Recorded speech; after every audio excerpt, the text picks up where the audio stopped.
You are listening to the 90 Days Later podcast with me, Anna Charles. This is episode number 24. Welcome to the 90 Days Later podcast, where I show you how to stop over drinking in 90 days without missing out on life. If you're not an alcoholic, but fed up with saying yes to a drink when you mean to say no, you're in the right place. Hi all, I hope everybody is doing well as we move here into, well, at least springtime. There is a hint of summer in the air, which probably means for many people lunches outside, barbecues, drinks with friends, and that's where we get into the temptation of the Pimm's and the crisp white wine. But fear not, I am here to help you navigate your way through this, whether that means you just want to be able to go along and drink one glass of wine or one glass of beer, or whether you want to give up entirely. Okay, so let's get started. And today I want to talk about anxiety. Specifically, I want to give you some very real and practical ways of handling anxiety, because anxiety is probably the number one emotion that comes up when I speak with people who feel they're over drinking, feel frustrated about the drinking or want to change, but they feel very anxious about it, or they drink because they have anxiety. It's really a very common reason why people drink, and perhaps that's so for you. If so, today will help. But first, let's have a look at what anxiety is. Well, at its baseline, really, it's an emotion. That's it. We can feel it in our body, right? There may be perhaps a lurch of the stomach. Perhaps you have a tightening across the shoulders. Perhaps you clench your fists. Whatever it is, there'll be some physical reaction in your body. And the reality is that whether you experience anxiety regularly or not, it is an emotion that we're all going to feel at some point in our lives. Now, anxiety is what we feel when we are worried, when we're tense or afraid, particularly about things that are about to happen or which we think could happen in the future, right? There's this element of it being conditional on something happening in the future. Anxiety is a feeling of generalized worry, of fear, of apprehension or nervousness. And what makes it so tricky, I know for a lot of people, and I count myself among these, is that you often can't put a finger on exactly what's making you feel anxious. You can wake up feeling it for no apparent reason. And really that's part of the problem, because unlike other emotions, it's not a situation you can tackle head on and say, right, roll up my sleeves, I'm going to sort this out, I'm going to get to the bottom of this, because you don't always know what's causing it. Now, anxiety is a very natural human response, and it's a response we have when we perceive that we are under threat. And it served our ancestors really well, right? A feeling to look out for themselves, kind of a sixth sense, which evolved us to fight or flight in times of danger. I mean, literally saved our lives. But today, here in the modern world, we don't have to face that level of day-to-day danger on a regular basis. But yet we still have the anxiety response that has evolved and stayed with us that came from those previous danger situations. So put simply, whereas we might have once upon a time been running away from a bear or a tiger and would feel anxious about that, today we might feel anxiety about receiving an email that we don't want to read. Same response, completely different situation, right? We have anxiety about other modern day stuff like losing your job, going into debt, not being able to lose weight, not being able to stop over drinking. So we get that danger response, right? We get tensed up, we get ready to fight or ready to run, or in some cases, actually, we freeze. I mean, that's another element, fight, fright, or freeze, to things that hardly mean life or death. And we rationalize this, right? We understand that receiving the email or going into debt, however nasty that might be, is not a life or death scenario, such as, being chased by that tiger. So we're not sure how to handle this, right? We think something has gone wrong, and therefore we think we should get rid of the anxiety as soon as possible.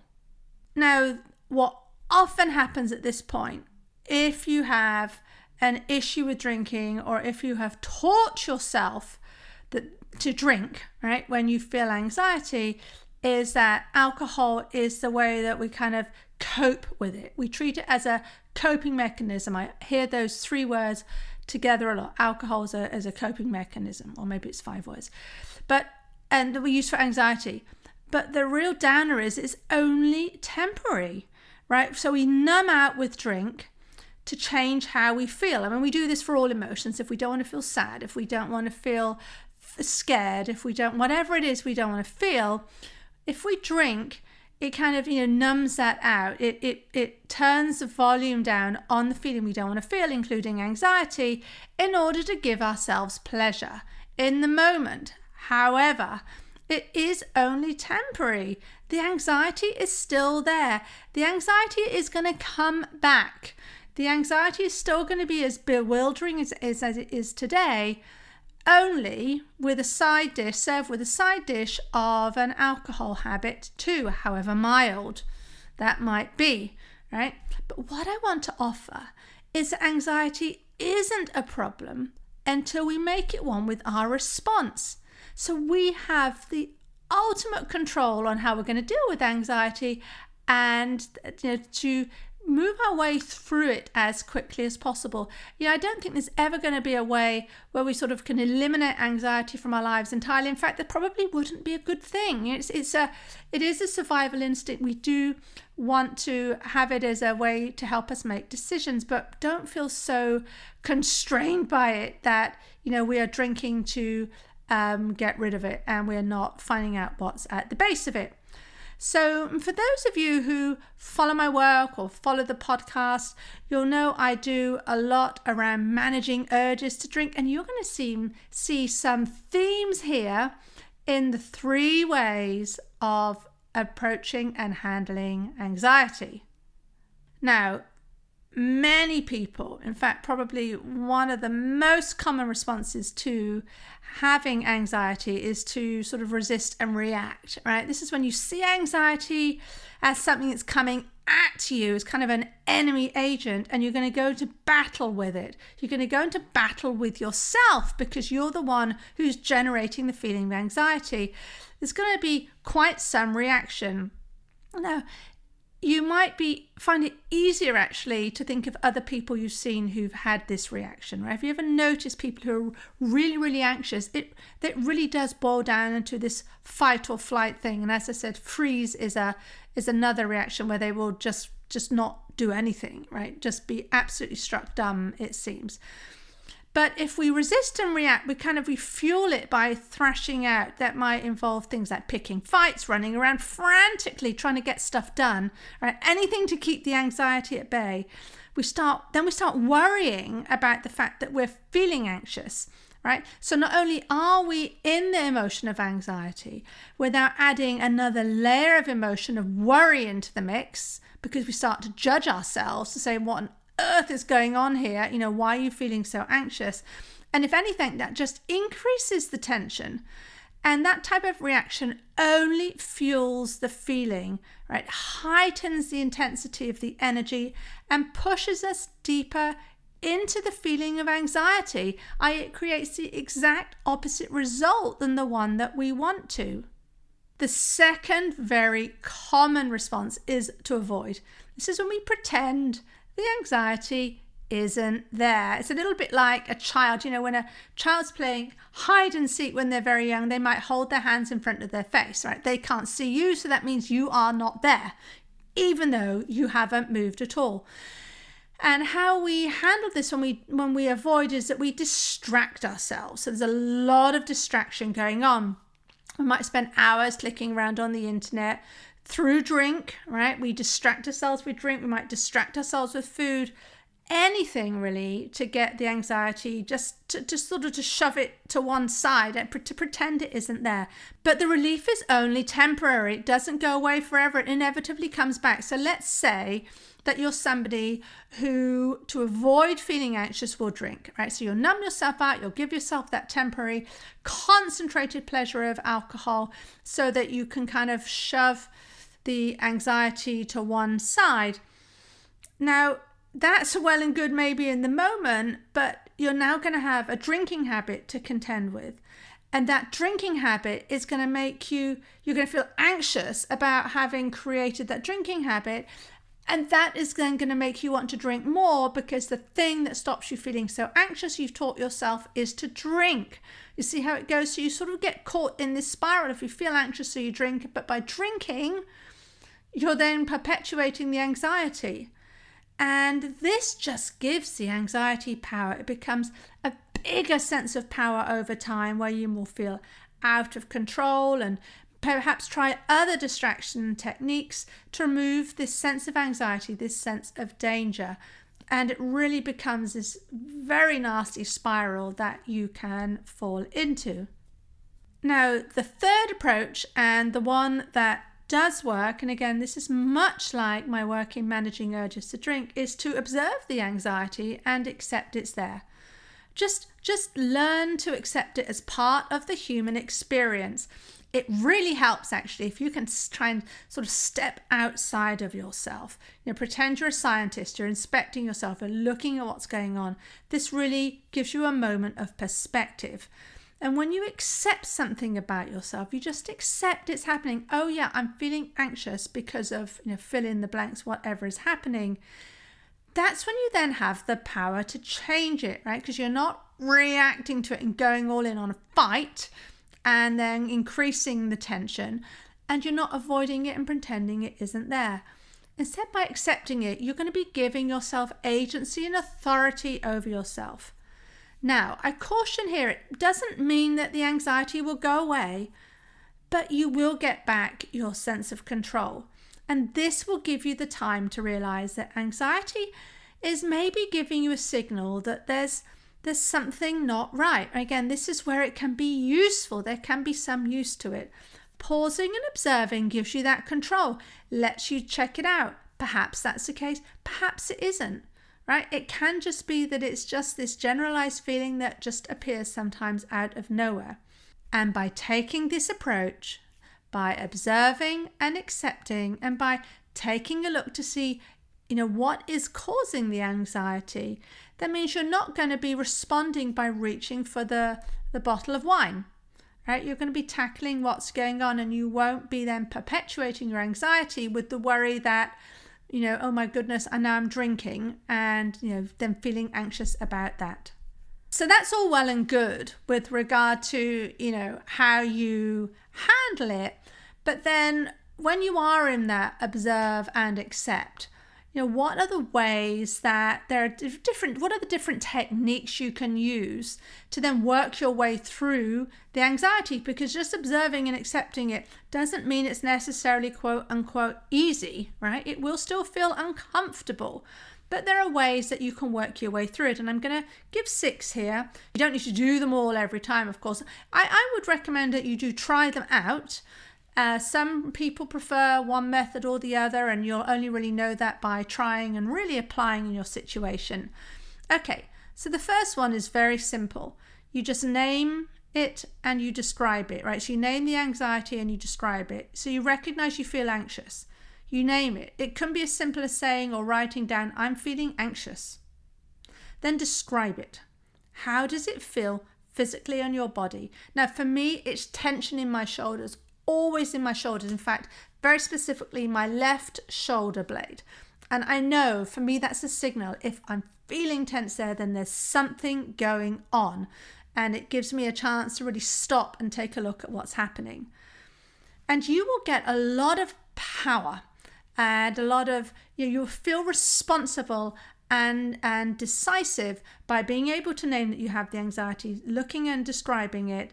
Because anxiety thrives on increasing tension. And if you are calm and you are measured and you are almost scientific about this, you're not going to let their tension grow. It's a little bit like not showing fear in front of a dog, right? You're meant to be really calm. I do struggle with this, I have to admit, in front of a growling dog. But you're meant to just sort of stand there and very calm. And that's what we're doing with anxiety. We're facing it head on. But we're separating ourselves from the feeling. We're putting it at arm's length. So we're not letting ourselves get pulled into it. We just name it and describe it. The second technique that can go hand in hand with the first actually would be just to remind yourself that nothing has gone wrong. Right? As I said earlier, anxiety is just part of the human experience. It came as part of the evolution. So it's part of the package that we get when we're born. It may not be as useful as it once was, but it's still here and it's still a part of us. Right? And there's no point sort of trying to refute that or fight against it. It just is. So if I know this and if I understand this, then it doesn't have to take over my life. I can acknowledge it's there. And it's just an emotion, and it doesn't mean anything has gone wrong. All right, third way of handling this as you observe and accept it is to, and this is a really cute one, this is very, very good, is to see how your thoughts create the anxiety. Now, let me show you a good example of this. You might have a nasty looking brown envelope appear in the post. In fact, even that is judgmental, right? So let's back it out. You have a brown envelope appear in the post, and you might start to imagine all sorts of things as to what it contains. Now, the envelope itself isn't causing the anxiety. It's just an envelope that happens to be brown. It's your thoughts about the envelope that cause it. Now, perhaps you have an association. Perhaps as a child, brown envelopes was something that your father would throw into the drawer because it always meant they were overdue bills.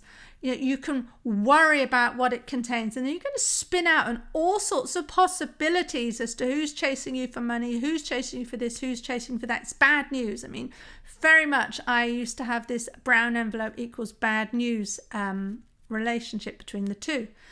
But, again, the envelope's just there. It's completely neutral.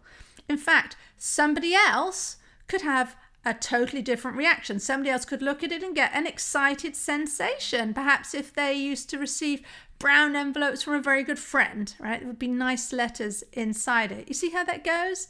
So I use the brown envelope for a concrete example, but it's the same for anything. How you're thinking about something creates your emotions and your reactions to that thing.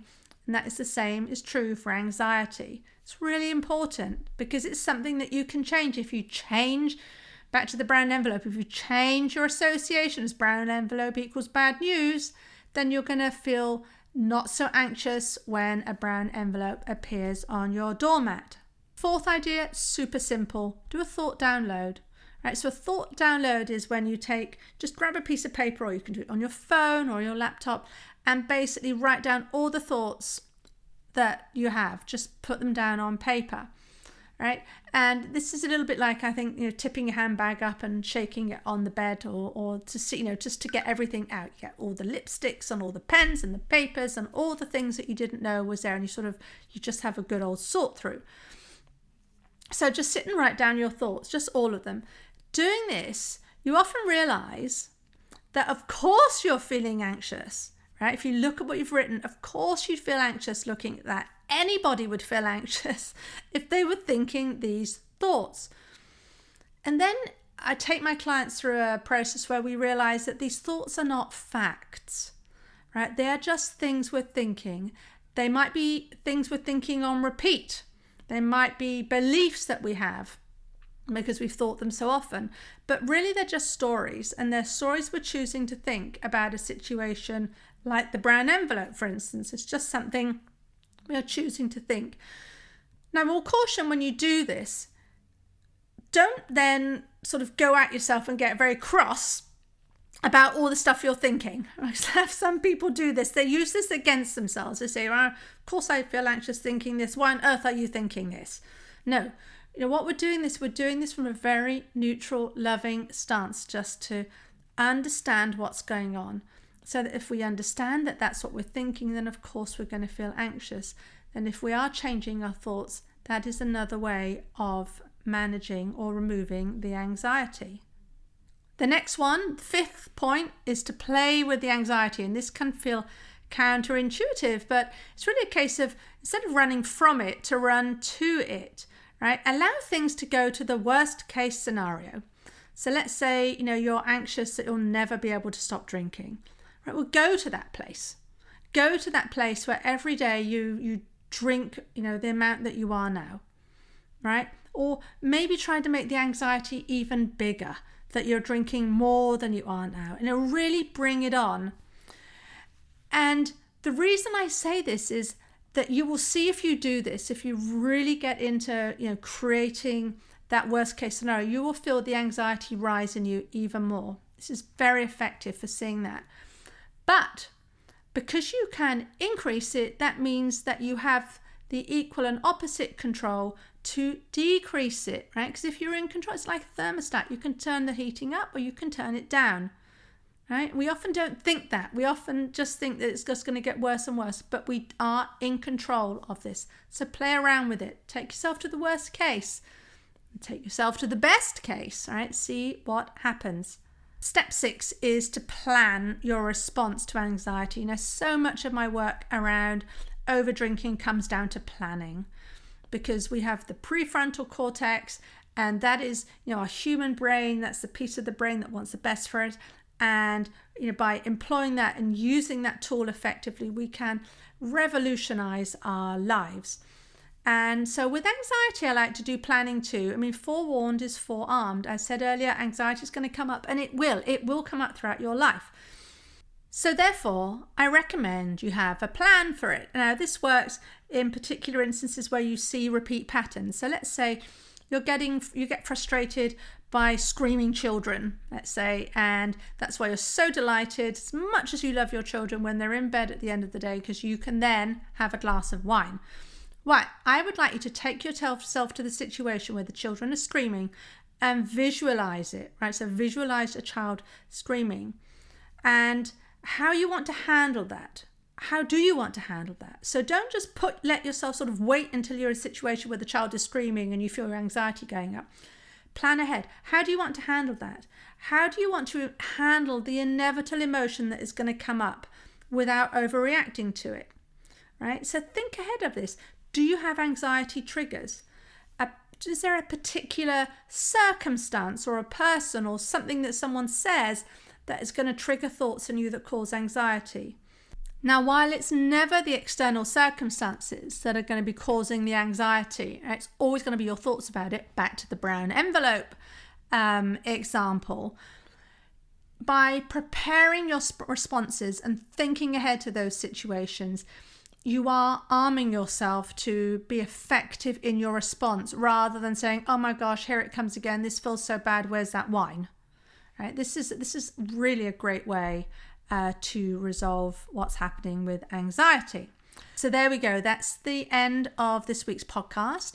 Anxiety is just a part of the human experience. It's part of our programming. There's no need to fear it, feel ashamed of it, or run away from it, or try to drink over it, because how we respond is key, right? If you resist or avoid, then you're going to be renouncing control over it, and that's going to make you feel like you're in a boat that's going nowhere, sort of just floating and bobbing in the sea. But you do have control.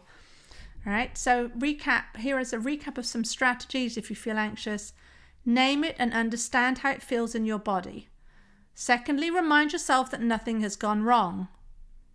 You can remind yourself that it's your thoughts that are creating the anxiety.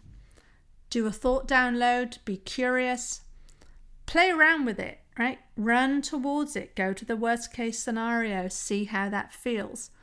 And finally, 6, plan your response. How are you going to react, or how are you going to respond when that feeling comes upon you? Now, as I said, you don't need to do all 6 of these, but certainly play around and just see which works for you. Okay, that's it for this week. That was good. I enjoyed that. Please share this podcast with a loved one if you think it would also help them. In the meantime, if you want to reach out and talk with me about your over-drinking and how to deal with the anxiety specifically around that, you can contact me on anna@90dayslater.co. Otherwise, I'll see you next week. If you like what you're learning in the podcast and you want to take the work further and achieve total freedom around alcohol, let's talk. I help my clients stop reaching for that first glass of wine the moment 6 p.m. rolls around and they don't miss out on life. And we do it in 90 days. The effect is permanent. Email me for more information on anna@90dayslater.co. And if you did enjoy the show, I'd really appreciate if you'd leave a rating and review to help others find the 90 Days Later podcast.